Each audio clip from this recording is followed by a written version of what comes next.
A Lowcountry family called Collett furious when their bank account was drained by courts and they were informed that they had to ask permission to spend any of their own money. When the courts took over control of the finances, this is called a conservatorship. Yeah, courts often intervene when a judge deems a person incapacitated.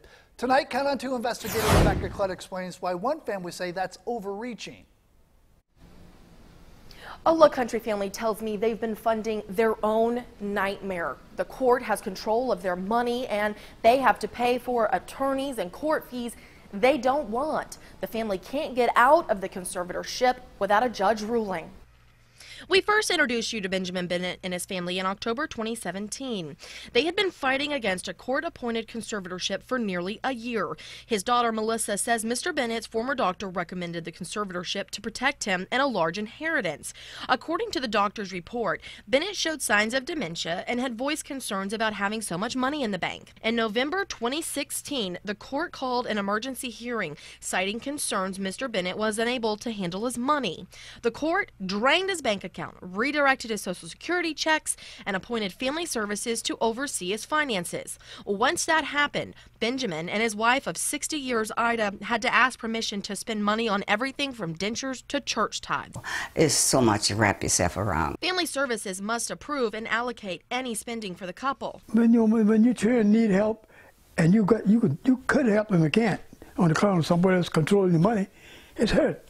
Meanwhile, $1,100 in court fees, more than $6,000 in court-appointed attorney fees, and nearly $21,000 in service fees to family services has been taken from the Bennett's account in 2017. I just ain't like I used to be. I mean, it bothers me.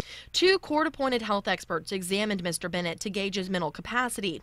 According to those tests, both exams found Mr. Bennett is not incapacitated, should be able to handle his own money, and showed normal signs of aging. They also found the Bennett's children supportive. One court-appointed doctor charged the family $850. The other charged $300. The final test was submitted to court on October 20th, 2017, nearly a year since the court took their money. It took 187 days before the Bennett's court-appointed attorney filed a motion to dismiss the case based on the tests. We about time for them to do this. That motion was filed last Wednesday. Consultants tell me there's no deadline for the judge to rule. An attorney who consulted with me on the story says once the courts intervene, the process has to run its full course, and the goal is to protect vulnerable adults. The Bennetts say it's not necessary for their family, and it has only cost them money and caused them frustration. I sent multiple requests to the court-appointed attorneys for interviews. They didn't respond. The judge told me he couldn't legally discuss the case. One way of avoiding conservatorships is by establishing wills and power of attorney. Rebecca Collett, Count on 2.